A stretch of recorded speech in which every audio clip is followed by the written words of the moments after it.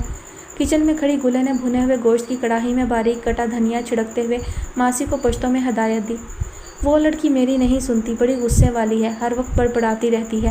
ماسی نے اشاروں سے اپنی بات کی وضاحت کی تھی۔ گلے نے ذرا اہمیت نہ دی بلکہ سر ہلایا۔ جوان بچی ہے ماسی، اور پھر اس کے حالات بھی اچھے نہیں ہیں۔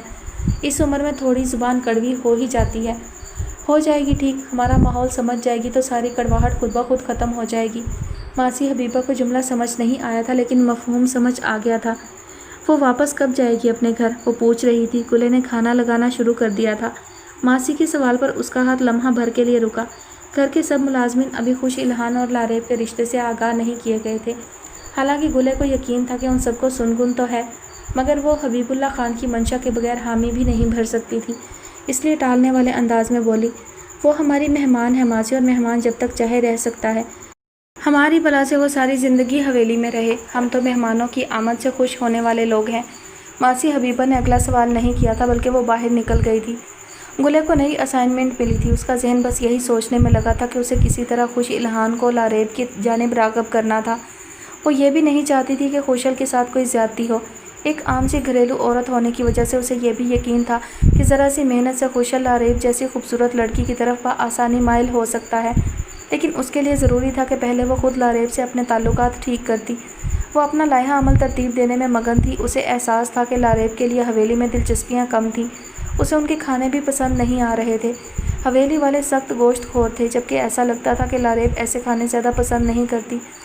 گلے مسلسل اس کے بارے میں سوچ رہی تھی کہ اسے چند ایسی چیزیں بنانی سیکھ لینی چاہیے جو لاریب کو پسند ہو، جیسے پاستا، نوڈلز وغیرہ۔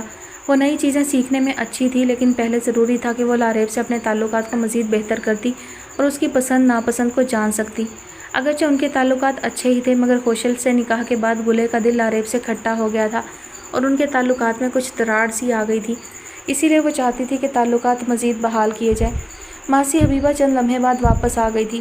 وہ کمرے میں نہیں ہے اور صحن میں بھی نہیں، اس نے بتایا تھا۔ گلے حیران ہوئی۔ تو پھر کہاں ہے وہ؟ اس نے خود کلامی کی۔ رات ہو چکی تھی۔ لاریب عام طور سے اپنے کمرے سے نکلتی ہی کم تھی، اور اس وقت حویلی کی عقبی سائڈ پر وراثت کتے کھول دیا کرتا تھا، اور کتوں کی موجودگی میں وہاں جانا آسان نہیں تھا۔ میں خود دیکھتی ہوں، تم پانی کا جگ رکھو۔ گلے باہر کی سمت چل دی تھی۔ کون ہے؟ آ جاؤ، کپڑے پہنے ہوئے ہیں میں نے۔ ہر وقت دروازہ بجانے کی ضرورت نہیں ہوتی۔ دروازے پر ہوتی مسلسل دستک نے لاریب کو مزید بیزار کیا تھا۔ وہ پہلے ہی بستر پر آڑی ترچھی لیٹی کروٹیں بدل بدل کر اکتا چکی تھی، مگر سمجھ نہیں آ رہی تھی کہ اٹھ کر کرے بھی کیا۔ ہری حویلی کی یکسانیت اسے تنگ کرنے لگی تھی، حالانکہ اس کے پاس کرنے کے لیے پہلے بھی زیادہ کام نہیں ہوا کرتے تھے۔ مصروفیت کی کمی کی شکایت اسے ہمیشہ سے رہی تھی، مگر یہاں پر وہ ابھی تک خود کو مہمان سمجھ رہی تھی، اس لیے کمرے میں محدود رہنے کی کوشش کرتی تھی۔ پہلے بھی اسے کوئی خاص شوق نہیں تھے۔ پڑھائی میں اس کا دل نہیں لگتا تھا۔ ناولز پڑھنا، موویز دیکھنا، میوزک سننا اسے کبھی مرغوب نہیں رہا تھا۔ سوشل میڈیا کا استعمال بھی اسے جلدی بیزار کر دیا کرتا تھا۔ گارڈننگ، واکنگ، ایکسرسائز وغیرہ سے وہ خار کھاتی تھی، اور اگر بہت ہمت کر کے وہ ان کارروائیوں میں ملوث ہو بھی جاتی تھی تو کچھ عرصہ بعد ہی اکتا بھی جایا کرتی تھی۔ اس کی طبیعت میں ایک تنوع تھا جو اسے کسی چیز پر فوکس نہیں کرنے دیتا تھا۔ سارا دن بستر میں چیت لیٹنے سے الجھنے لگتی تو کاؤچ پر جا کر بیٹھ جاتی، پھر جب کاؤچ پر بیٹھے بیٹھے تھک جاتی تو کھڑکی کے قریب پڑے جھولے میں گر جاتی تھی۔ وراثت سے ہونے والی مٹ بھیڑ کے بعد سے وہ حویلی کے صحن میں بھی نہیں نکلی تھی۔ دستک 2 بار مسلسل ہوئی تھی۔ او ہو، کہا تو ہے آ جاؤ۔ یہاں کون سا پردہ دار بی بی بیٹھی ہیں کہ اٹھ کر پہلے گھونگھٹ نکالیں گی اور پھر دروازہ کھولیں گی؟ اس نے کاٹ کھانے والے انداز میں کہا تھا، لیکن کوئی بھی اندر نہیں آیا تھا بلکہ دستک ہوتی رہی۔ وہ بھی ڈھیٹ بن کر چپ چاپ لیٹی رہی۔ کچھ دیر بعد دستک بند ہو گئی تھی۔ 10 منٹ اسی طرح گزر گئے۔ وہ اپنی جگہ سے اٹھی تک نہیں کہ دستک پھر ہونے لگی۔ آ جاؤ یار، زندہ ہوں میں، وہ اکتا کر بولی، لیکن کوئی اندر نہیں آیا تھا اور دستک ہوتی چلی جا رہی تھی۔ اب کی بار اس کا میٹر گھوما تھا۔ وہ اپنی جگہ سے اٹھی اور پوری قوت کے ساتھ دروازہ کھولنا چاہا، لیکن دروازہ اندر سے مقفل تھا، جس کی وجہ سے اس کے ہاتھ پر ہلکی سی ضرب لگی۔ آؤچ! کیا بکواس ہے یہ، دروازہ کس نے لاک کیا؟ وہ گررا کر بولی تھی اور ساتھ ہی دروازہ کھول دیا تھا۔ اگر دروازہ اندر سے لاک ہے تو قوی امکان ہے کہ اسے آپ نے ہی لاک کیا ہوگا۔ وراثت دروازے کے عین سامنے کھڑا تھا، لیکن اس کی نگاہیں جھکی تھی۔ ایک ہاتھ دروازے پر رکھے دوسرے ہاتھ میں جرمن شیفرڈ کے گلے میں بندھی رسی پکڑے وہ اس کی طرف دیکھنے سے احتراز برت رہا تھا۔ لاریب دوپٹے یا شال کی قید سے آزاد تھی اور اسے پرواہ بھی نہیں تھی۔ مجھے ماسی حبیبہ نے کہا تھا کہ آپ دروازہ نہیں کھول رہی۔ وہ کافی دیر تک دستک دیتی رہی لیکن آپ نے جواب نہیں دیا۔ وہ پریشان ہو گئی تھی۔ وراثت نے فوراً وضاحت کی تھی کہ کہیں وہ اس کی اس وقت آمد پر مشکوک نہ ہو جائے۔ اچھا، میں تو مسلسل جواب دے رہی تھی، وہ نخوت سے بولی۔ ماسی کو سنا نہیں ہوگا، وہ ذرا اونچا سنتی ہے نا، اس نے پھر وضاحت کی لیکن لاریب نے انسنی کر دی تھی۔ وہ 2 قدم بھر کر باہر آ گئی۔ اس کی نگاہیں وراثت کے کتے پر تھیں۔ یہ تمہارا کتا ہے؟ وہ اس سے پوچھ رہی تھی۔ اونچا سا صاف ستھرا سیاہ چمکدار جرمن شیفرڈ کافی جاذب نظر تھا اور وراثت سے کافی مانوس لگتا تھا۔ کتا خان کا ہے، سنبھالتا میں ہوں، وراثت نے سابقہ انداز میں بنا اس کی جانب دیکھے جواب دیا تھا۔ لاریب نیچے بیٹھی اور کتے کی گردن پر محبت سے ہاتھ پھیرنے لگی۔ اسے بالکل بھی ڈر نہیں لگا تھا۔ کیا نام ہے اس کا؟ یہ ایک ہی ہے یا اور بھی ہیں؟ رات کافی آوازیں آ رہی تھیں ان کے بھونکنے کی، لگتا تھا 10-12 کتے ہیں، وہ پوچھ رہی تھی۔ وراثت نے نفی میں سر ہلایا۔ 10-12 تو نہیں، 5 ہیں۔ لاریب نے سر اٹھا کر اسے دیکھا۔ وہ بھی ایسے ہی ہیں، اتنے ہی خوبصورت؟ اس نے ایک اور سوال کیا۔ وراثت مسکرایا۔ خان کی جیپ کے بعد حویلی میں یہ کتے اسے بڑے عزیز تھے، اس نے بہت محبت سے پالا تھا انہیں۔ ان کے متعلق جب بھی کوئی محبت سے بات کرتا تھا تو اسے اچھا لگتا تھا۔ لاریب کی بات سن کر وہ خوش ہو گیا تھا۔ اس سے بھی کہیں زیادہ۔ خان کے کسی انگریز دوست نے اسلام آباد سے بھیجے تھے، نظر نہیں ٹکتی ان پر۔ وہ کہاں ہیں؟ دکھاؤ مجھے۔ لاریب اٹھ کھڑی ہوئی تھی۔ وہ اس طرف ہیں، میں خان سے پوچھ لوں پھر آپ کو لے چلوں گا اس طرف، اس نے عقبی سمت انگلی سے اشارہ کر کے بتایا تھا۔ حویلی میں کتے دیکھنے کے لیے بھی اجازت چاہیے ہوتی ہے، لاریب نے ناک چڑھا کر کہا تھا۔ آپ کو نہیں، مجھے اجازت چاہیے، اس نے بعجلت کہا تھا کہ کہیں وہ برا نہ مان جائے۔ اس سے پہلے کہ وہ کوئی سوال کرتی، گلے اس طرف آتی نظر آئی تھی۔ اسے دیکھ کر وراثت محتاط سا ہو کر کھڑا ہو گیا، جبکہ لاریب نے بالکل بھی پرواہ نہیں کی تھی۔ وراثت، اس کو ادھر کیوں لے آئے ہو؟ تمہیں کتنی بار کہا ہے ان کو باہر کی طرف ہی رکھا کرو۔ گلے کا لہجہ سخت تھا۔ لاریب کی لاپرواہی پر اسے سخت بے چینی ہوئی تھی۔ اس کے گلے میں دوپٹہ تھا نہ اس نے کوئی جیکٹ یا کارڈیگن پہنا تھا۔ جینس کے اوپر اونچی سی شرٹ پہنے وہ اطمینان سے وراثت کے سامنے کھڑی تھی، لیکن گلے اسے کچھ نہیں کہہ سکتی تھی، اس لیے وراثت سے تحکمانہ انداز میں بولی تھی، حالانکہ یہ انداز اس کی عادت نہیں تھی۔ اسے میں نے ہی کہا تھا گلے، مجھے یہ بڑا اچھا لگا ہے، میں ذرا اس کا باقی خاندان بھی دیکھ آؤں۔ گلے کو ایک لمحہ لگا تھا یہ سمجھنے میں کہ وہ کتے کی بات کر رہی ہے۔ وراثت سوالیہ انداز میں اس کا چہرہ دیکھنے لگا تھا۔ گلے اسے روکنا چاہتی تھی، لیکن یہ بھی مسئلہ تھا کہ لاریب کو کسی بات سے روک ٹوک کرنے کے لیے ماحول بنانا پڑتا تھا، ورنہ وہ برا مان جاتی تھی۔ جاؤ دیکھ آؤ، لیکن بس دیکھنا، ہاتھ مت لگاؤ انہیں، یہ ناپاک ہوتے ہیں، اس نے تنبیہ کی تھی۔ لاریب زور سے ہنسی۔ یہ کس نے کہا؟ اتنا پیارا، اتنا صاف ستھرا تو ہے۔ وراثت نے خود سے زیادہ تو اسے صاف ستھرا رکھا ہوا ہے، وہ کہتے ہوئے نہ صرف کتے کی گردن سہلانے لگی تھی بلکہ اس نے جھک کر اس کے سر پر پیار بھی کر دیا تھا۔ گلے کو شدید جھٹکا لگا۔ وہ آنکھوں میں الجھن سموئے لاریب کے اس اقدام کو ہضم کرنے کی کوشش کرنے لگی تھی، جبکہ وہ وراثت کے ساتھ دوسرے کتے دیکھنے چل دی تھی۔ یخ، کہاں پھنسا دیا میرے خوشل کو، یہ لڑکی حویلی کی بہو نہیں بن سکتی خان، لاریب کی پشت کو دیکھتے ہوئے وہ بڑبڑا رہی تھی۔ جی تو ڈیئر لسنرز، آج کے ایپیسوڈ کا اختتام ہوتا ہے یہیں پر۔ میں اتنی ہی ایپیسوڈ ریکارڈ کر رہی ہوں جتنی کہ رائٹر نے لکھی ہے، یعنی رائٹر نے ایک ایپیسوڈ میں جتنا لکھا ہے میں بھی اتنا ہی ریڈ کر رہی ہوں، اتنی ہی ایپیسوڈ ریکارڈ کرتی ہوں۔ تو اب نیکسٹ ایپیسوڈ جو ہے وہ 8th ایپیسوڈ ہے، وہ آگے آپ کے ساتھ انشاءاللہ شیئر ہوگی۔ فی الحال جو ہے یہیں اختتام ہوتا ہے۔ آپ سب اپنا بہت سارا خیال رکھیے گا، مجھے اپنی دعا میں یاد رکھیے گا۔ اللہ حافظ۔